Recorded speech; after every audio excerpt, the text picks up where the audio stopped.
Una vez, hace muchos años, hablando con el hermano de Vanessa, cuando Carlos, no sé quién lo conoce, cuando aún estaba aquí, él estaba en el comité de jóvenes, yo solamente estaba en la alabanza, y estábamos hablando que iban a llegar jóvenes aquí que iban a ser diferentes.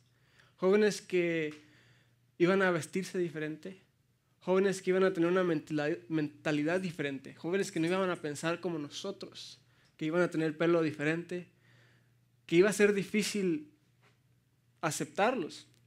Pero nosotros teníamos que cambiar nuestra mentalidad a no poner ciertas características preconcebidas en nuestra mente. Porque el problema es que llegan jóvenes a veces y a causa de la manera que se visten, a causa de la manera que se ven, nosotros no nos sentamos ahí y los juzgamos, pero el simple hecho que no nos acercamos a ellos a saludarlos porque son diferentes, tiene un impacto grande. ¿Cómo se llama? No solamente al nivel de amistad, como les digo, pero a un nivel más profundo. Creo que aquí en la iglesia no es como en la escuela. Aquí en la iglesia es algo más delicado. La gente que viene aquí no solamente es buscando amigos. La gente que viene aquí es buscando un cambio en su vida. Viene buscando salvación, viene buscando a Jesucristo. Y nosotros como representantes de Jesucristo que somos, tenemos que hacer lo que Dios nos enseñó a hacer y muchas veces dejamos esto por apercibido y nosotros creamos nuestras propias ideas. Jesús, ¿qué hacía? Jesús no medía a aquellos que necesitaban y les decía, ¿sabes qué? Tienes que medir estas características y después voy a comer contigo. Podemos ver en las escrituras que Jesús iba a las casas de los cobradores de impuestos. En ese tiempo un cobrador de impuestos era lo más bajo, era el trabajo peor que alguien puede tener, el cobrador de impuestos, porque ellos robaban, se quedaban con el dinero, cobraban más. Entonces, cuando Jesús iba a comer con un cobrador de impuestos y los fariseos lo veían, decían, ¿qué estás haciendo? ¿Cómo te vas a comer con una persona tan baja? Comía con prostitutas, comía con criminales, con lo peor de lo peor. ¿Y qué nos da a entender eso a nosotros? Alguien que quiera tal vez decir algo, ¿qué nos da a entender eso? Yes, we need to be humble. Tenemos que aceptar a la gente que viene a este lugar en la condición que está. No tenemos que decirle, ¿sabes qué? Tienes que ver como yo, tienes que hablar como yo, tienes que creer lo que yo creo para que yo te acepte. Obviamente estamos en la iglesia y queremos y deseamos que en cada persona haya un cambio. Deseamos que todas las personas lleguen al conocimiento de Jesucristo. Deseamos que toda la gente pueda dejar de mentir, dejar de pecar, pero no podemos decir, ¿sabes qué? Hasta que tú dejes de hacer esas cosas, yo voy a decir que tú eres mi hermano. Tenemos que aceptar a aquellos que aún están batallando con cosas. Tal vez no hablan con nosotros, no hablan como nosotros, tal vez todavía se les salen algunas malas palabras por ahí. ¿Y qué va a pasar cuando estás con ellos y tal vez dicen algo que no tienen que decir y tú te escandalizas y sabes que ya no te voy a hablar, no voy a juntar contigo? Entonces, ¿qué es lo que crea eso en nosotros? Y a eso es lo que voy. Porque tal vez tú en esta época de tu vida, tal vez tú caracterizas como tal vez tú has hecho eso, tal vez tú has apartado a otras personas. Pero tal vez tú has hecho otra cosa. Tal vez tú has creado un carácter, tal vez tú has creado un personaje que no es tú, para que pueda ser aceptado. Cuando hablo con personas que no vienen a la iglesia, pero son cristianas, pero no quieren acercarse, una de las razones principales que dicen que no quieren ir a la iglesia es porque la gente ahí es hipócrita, que todos son hipócritas en la iglesia. La verdad es que sí hay mucha gente hipócrita en la iglesia, pero yo al pensar, no creo que nadie se levanta un día así como, hoy es domingo, hoy es tiempo de ir a la iglesia, y dice, ok, yo hoy voy a ser un hipócrita. No creo que nadie haga eso. No sé si ustedes han oído a alguien que es lo que hace. Voy a ser un hipócrita hoy en la iglesia. Nadie se considera un hipócrita. Nadie quiere ser un hipócrita. Pero a causa de este factor del que le estoy hablando, aún yo puedo sentir presión de actuar de una manera que no soy. Aún yo puedo actuar de una manera para que me acepten. Y después salga por ahí alguno diciendo, no, si aquel yo lo conozco. Yo trabajo con él. Y él es una persona de la iglesia, pero en el trabajo es otra persona. ¿Por qué pasa eso? Es porque tal vez en esa persona no es que él quiera ser diferente, sino que cuando va a la iglesia, en vez de sentir que hay un grupo de gente que va a caminar con esa persona y le va a decir, ¿sabes qué? Tú tienes problemas, yo también. Hay que caminar juntos, hay que seguir esta palabra juntos. Y no por medio de la presión de tus compañeros, pero por medio del poder de Dios, logramos caminar y empezar a cambiar nuestras vidas. Cuando tú tratas de forzar a alguien que cambie por medio de la presión, ese cambio que tal vez puede causar no es genuino, es simplemente una máscara más. No voy a decir ya malas palabras en la iglesia. No voy a decirles el tipo de música que realmente escucho en la iglesia. No voy a actuar con mis padres como actúo en mi casa, en la iglesia. No vaya a ser que vayan a hablar de mí.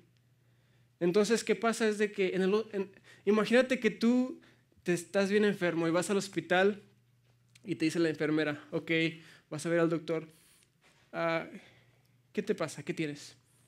Nada. ¿No te duele nada? Entonces, ¿por qué estás aquí? Pues es que tengo unos problemas. Pero no quiero decir. Entonces, cuando llegue el doctor, ¿qué va a decir?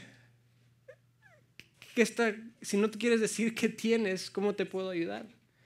Y igualmente en la iglesia, si la presión es tan grande que tú llegas a la iglesia y actúas como que todo es perfecto y todo está bien, entonces, ¿qué ayuda puedes recibir?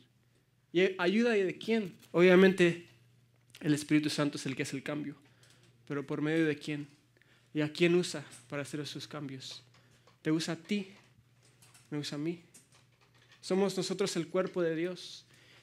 ¿Y cómo sería que nosotros, siendo el cuerpo de Dios, no apliquemos lo que Jesús mismo hacía? Él aceptaba a la gente donde estaba. Y a causa del testimonio de Jesús y a causa de sus palabras de Dios, era que había un cambio en las vidas de esas personas. No porque Él hacía lo que los fariseos hacían. ¿Qué les dijo Jesús a los fariseos? Ustedes cruzan océanos para ser discípulos y seguidores, y cuando terminan con ellos los dejan peor y más merecedores del infierno que aún ustedes. Porque los fariseos lo que hacían era que iban y buscaban gente y trataban de moldearlos y cambiarlos como ellos querían, a que se conformaran, no a la manera de Dios, pero que se conformaran a como eran ellos. Entonces, cuando un cambio así es forzado, no es real. Y tal vez tú puedas ser un buen cristiano por 5 años, 6 años, pero cuando te empiezas a cansar de esas máscaras que has creado, cuando te empiezas a cansar de ese personaje que has creado que no es tú, es quién sabe quién, es alguien que todos quieren, y todas tus amistades no te quieren a ti, quieren a esta persona que tú has creado. Y es cuando entra depresión, es cuando entra todo este tipo de problema que fatiga nuestra mente, fatiga nuestro corazón.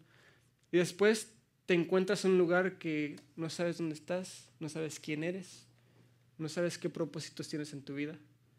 Y te apartas de las cosas de Dios. Simplemente porque creaste algo que no era real. ¿Qué les quiero decir, muchachos? Tenemos que tener tanto cuidado. No ser uno ni el otro. No tratar de juzgar a la gente porque no son como nosotros. Pero confiar que si ellos se juntan con nosotros lo suficiente, que si los aceptamos y ellos llegan suficientemente tiempo con nosotros, día tras día, servicio tras servicio, no vamos a ser nosotros que los vamos a cambiar. Pero el Espíritu Santo, la palabra de Dios, es la que va a cambiar a la gente, no nosotros. Entonces nuestro trabajo es aceptar a todos los que se acerquen deseando ser parte de nuestra familia, a todo joven que se acerque deseando ser parte de este grupo. No es de nosotros decidir quién califica y quién no. Nuestro trabajo es de abrir nuestras manos y decir, ¿sabes qué? Puedes comer conmigo, porque tú y yo somos igual. Y creemos que si va a haber un cambio en ti que nosotros deseamos, no va a ser por nosotros, sino que va a ser por Dios que va a hacer ese cambio en ti. Entonces, quiero leer una palabra para ir terminando. Les digo, muchachos, que yo en la palabra de Dios encuentro tanto consuelo, porque a veces pensamos y vemos a los personajes en la Biblia y pensamos que son tan perfectos. Y a veces leemos la Biblia y lo que ellos hacen y los vemos como que para nosotros poder hacer lo que ellos hacían, si ellos caminaban así y una luz alrededor de ellos y ángeles cantaban cuando caminaban. Pero la realidad de las cosas es que ellos eran personajes como nosotros, que batallaban con lo que nosotros batallamos. Gálatas 2, capítulo 11, para que se den una idea. Es Pablo hablando de Pedro. Dice así, Gálatas capítulo 2, versículo 11. Pero cuando Pedro vino a Antioquía, le resistí cara a cara, porque era de condenar. Pues antes que viniese algunos de parte de Jacobo, comía con los gentiles, pero después que vinieron, se retraía y se apartaba, porque tenía miedo de los de la circuncisión. Y en su simulación participaban también los otros judíos, a tal manera que aún Bernabé fue también arrastrado por la hipocresía de ellos. Pero cuando vi que no andaban rectamente conforme a la verdad del Evangelio, dije a Pedro, delante de todos, si tú siendo judío vives como gentil, vives como los gentiles y no como judío, ¿por qué obligas a los gentiles a judaizar? No sé si entienden lo que estaba pasando aquí. En el principio les conté que por la ley de los judíos, antes de que Jesucristo viniera y hiciera el nuevo pacto con los hombres, los judíos no se sentaban a comer con los gentiles y viceversa. Pero cuando Jesucristo vino, abrió la puerta para todos. Todos eran bienvenidos. Pero aquí podemos ver a Pedro, que empezó a ser un poco hipócrita. Antes de que llegaran los judíos, él se sentaba a la mesa con los gentiles y comía. Eran sus amigos. Pero en cuanto llegaban los judíos, se paraba de la mesa y se apartaba de los gentiles y ahora se juntaba solamente con los judíos y miraba de lejos a los gentiles. Y no solo eso, no solo Pedro, pero los demás empezaron a ver lo mismo que hacía Pedro. Y ellos también lo empezaron a hacer. Cuando no habían judíos, comían con los gentiles y los trataban como sus hermanos, pero en cuanto llegaban los judíos de la circuncisión, se apartaban de los gentiles porque ¿qué vaya a ser que vayan a hablar de mí? Y podemos ver que Pablo dice que yo me le acerqué y lo confronté cara a cara, le dije que, ¿por qué está siendo hipócrita? Y por eso les digo que a veces pensamos que los personajes de la Biblia son perfectos, pero aún en la palabra de Dios podemos ver aquí a Pablo teniendo una conversación con Pedro diciéndole, ¿por qué eres un hipócrita? ¿Por qué actúas con estas personas de una manera y cuando llegan esas otras personas los ignoras y actúas de diferente manera? Entonces me pongo a pensar, si aún Pedro podía caer en tal tentación, cuanto más nosotros que no hemos vivido lo que vivió Pedro, que no hemos caminado lo que caminó Pedro. Entonces les insto y les motivo de que tomen a corazón estas palabras, muchachos, y que no juzguemos, que no pongamos standards para otros, especialmente aquellos jóvenes que llegan que son diferentes a nosotros, pero necesitan lo mismo que nosotros ahora gozamos, que es el amor de Dios, la salvación y la vida eterna que no tendremos en el futuro, pero tenemos aquí y ahora.